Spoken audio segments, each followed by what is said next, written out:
Good evening, you're watching Just the News. I'm Amita Balachandra. Top story today is an update that's coming on the Lakhimpur Kheri case. The Supreme Court today set aside bail granted to Ashish Mishra, son of Union Minister Ashish Mishra, and he was the main accused in this case. Now, bench of Chief Justice N.V. Ramana, Justice Suryakant, and Justice Hema Kohli asked him to surrender within a week.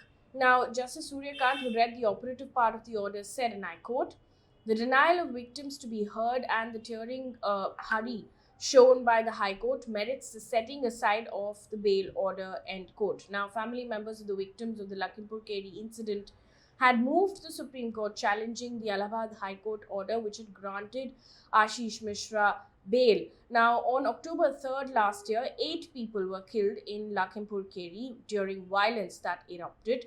Ashish Mishra was arrested on the 9th of October and then granted bail by the Allahabad High Court on the 10th of February. On to COVID news in the country. Now, India has recorded 2,183 new COVID cases. That's a 90% jump from what we had reported yesterday, because yesterday it was 1,150 new COVID cases. 214 deaths have been reported in the last 24 hours. Currently, almost all states have eased COVID restrictions on public movement. Some states like Maharashtra has even lifted the mask mandate as well. In the meantime, the union government has written to the Kerala government asking it to continue updating daily COVID cases and deaths reported across the state, adding that the lack of data from Kerala is impacting national statistics. And this comes after Kerala had not reported its daily COVID cases in the last 5 days. It had announced, in fact, last week that it will not be releasing daily COVID cases in view of decreasing number of cases. So the number that came in from Kerala was really after 5 days, but now the centre has written to the Kerala government saying that they need it every single day.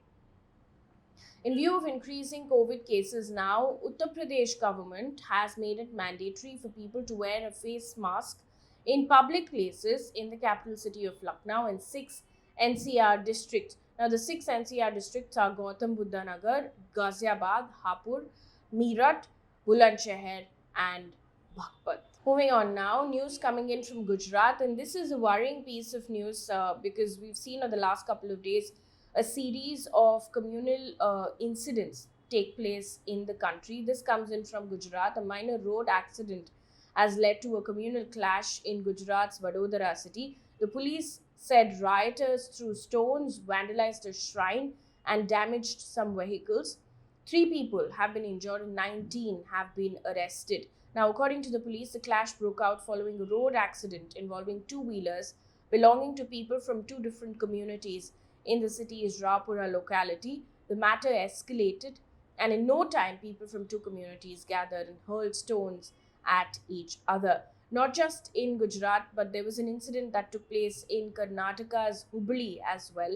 Around 88 people have been arrested after a mob threw stones at the old Hubballi police station in Karnataka last night. Now, 12 police personnel, including an inspector, have been injured. Section 144 has now been imposed. Police resorted to mild lathi charge and used tear gas shells to disperse the mob. Now, the police have said that a man had shared an objectionable post on social media targeting the Muslim community, which others took objection to and lodged a police complaint. Post that, the police arrested this man, but people were not satisfied with the action, and a large number of people gathered outside the police station around midnight and in fact went on a rampage. While reacting to this incident, Chief Minister of the state of Karnataka, speaking in Hospete, has called the incident an organized attack, although the police officials in Hubballi did not mention any possibility of the attack being planned. He said, and I quote, "We have arrested all accused and further investigation is on. Action will be taken against the perpetrators after the investigation," end quote. Meanwhile, in Delhi, people from both communities are among 23 arrested after violence in northwest Delhi's Jahangirpuri took place on Saturday evening, in which 8 policemen and a civilian were left injured. Now, just 2 days after that violence, there were fresh tensions that erupted this morning Stones were pelted on at the police team, which had gone to search for a missing accused. Now, the police had gone to search for one Sonu, who was caught on camera, open firing during the clashes in Jahangirpuri on Saturday during Hanuman Jayanti procession. Following that violence that took place on Saturday, the main conspirators behind the clashes and another person who allegedly fired a bullet that hit a sub-inspector have now been arrested. Delhi Police Commissioner Rakesh Asthana has said, and I quote, 23 people have been arrested. They are from both communities. 8 have a previous criminal record. Action will be taken against any person found guilty, irrespective of their class, creed, community, and religion. End quote. Meanwhile, the Rapid Action Force personnel have been deployed in the area to maintain peace. Moving on now, in Maharashtra, a similar incident took place on Sunday evening where curfew now has been imposed in the neighboring cities of Achalpur and Parathwada in Maharashtra's Amravati district.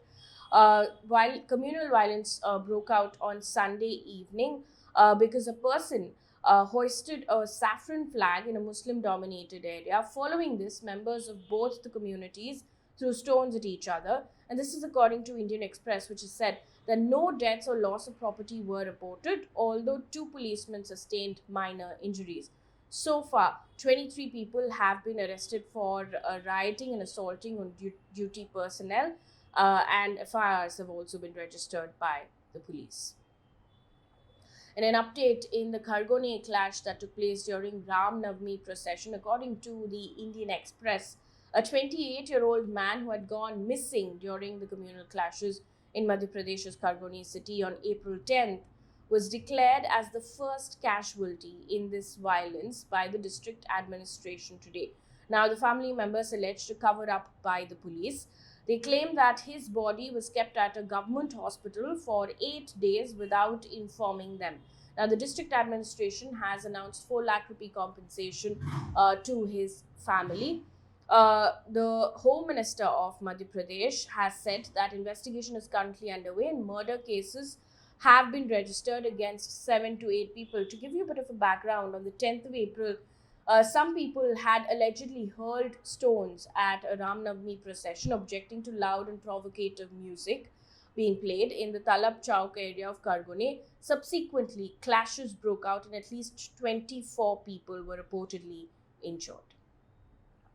On to politics right now, starting off with Maharashtra. The Home Minister of Maharashtra has said today that the state's District General of Police and Mumbai Police Commissioner will prepare guidelines on the use of loudspeakers, which will be issued in a couple of days. Now, this comes after MNS chief Raj Thackeray had asked the government in power in the state to remove loudspeakers from mosques by the 3rd of May, arguing that members of other communities are unwillingly forced to listen to the prayers of Muslims due to loud sound. He had also threatened to play Hanuman Chalisa outside mosques in a higher volume after the 3rd of May. Now, Maharashtra Chief Minister Uddhav Thackeray and Home Minister Dilip Walse Patil met today to discuss the law and order situation in the state. Meanwhile, also in the news, Lieutenant General Manoj Pande has been appointed as the 29th Chief of the Indian Army. He will assume the role on the 1st of May, a day after General M.M. Naravne is slated to retire from his services. Now, Mr. Pande is the first officer from the Corps of Engineers to become the Chief of the Indian Army. Let's now take a look at what's making news in the world of business, starting off with Delhi. Delhi's auto taxi drivers have started a 2-day strike from today against soaring fuel prices. Now, this is their main demand. They're demanding that the government provide 35 rupees per kg subsidy on CNG prices. Now, the Delhi government had earlier announced forming a committee to look into fare revision in a time-bound manner, but the unions say that that's been much delayed. And with rising fuel prices, it's hitting their pocket. Hence, they will be on a 2-day strike. Meanwhile, according to the World Bank, extreme poverty in India is 12.3 percentage points lower in 2019 than what it was in 2011, as poverty headcount rate has declined from 22.5% in 2011 to 10.2% in 2019, with comparatively sharper decline, according to this report, in rural areas. Now, in rural areas, it's declined from 26.3% in 2011 to 11.6% in 2019. Also news, and this is according to Reuters, the report says India's wholesale price-based inflation has surged to a record high of 14.55% in March. Now, the center has said that the high rate of inflation in March is due to the rise in prices of crude, petroleum and natural gas, mineral oils, basic metals caused by Russia-Ukraine conflict. In March 2021, the wholesale price inflation index was 7.89%. Meanwhile, Nifty has ended below 17,200 and Sensex tanked 1,172 points. IT index was down 4.7% and realty and bank indexes were down 1% each. And a couple of reasons why this is happening. One is soaring oil prices, and that is mainly because of Ukraine war, and inflation in India have also contributed to this. On to international news, starting off with the United States. Now, 2 teenage boys were killed and 8 other people were wounded after there were gunfires at a party in a short-term rental home in Pittsburgh early on Sunday. Now, there were 3 mass shootings that took place, and this was one of the 3 mass shootings that took place across the US on Easter weekend. Now, the other 2 shootings, both in South Carolina, left a total of 18 people with injuries. It's day 54 of Ukraine war. Now, Russian forces have bombed, according to several reports, several Ukrainian cities, including Lviv in the west, and that has cost 7 people dead and 11 wounded after 4 rockets hit military facilities in Lviv. Blasts have also been reported in capital Kyiv. Now, Zelensky on Sunday said, and I quote, "Russian troops are preparing for an offensive operation in the east of our country in the near future. They want to literally finish off and destroy Donbas," end quote. Meanwhile, Russian president has suggested Western countries scored their own goal by imposing sanctions on Russia. Now, he said that it has led to a deterioration of the economy of the West.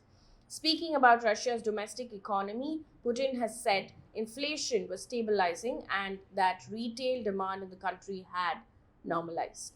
Also, an update on what's going on in Sri Lanka. Sri Lanka's president has appointed a new cabinet of 17 ministers amid the ongoing anti-government protests in the country. That's because of the worst ever economic crisis that Sri Lanka is facing. And this is a report by ANI, which says, and which is quoted a ruling party MP, and I quote, "New cabinet is set to be sworn in today. President and Prime Minister to continue. Some new young faces will be taken in as cabinet ministers," end quote. Now, people have been protesting over the last 1 month or so, demanding that the Prime Minister and the President step down immediately. That hasn't happened, but Sri Lanka continues to face a massive short supply of fuel, drugs, and people have taken to the streets protesting the government step down.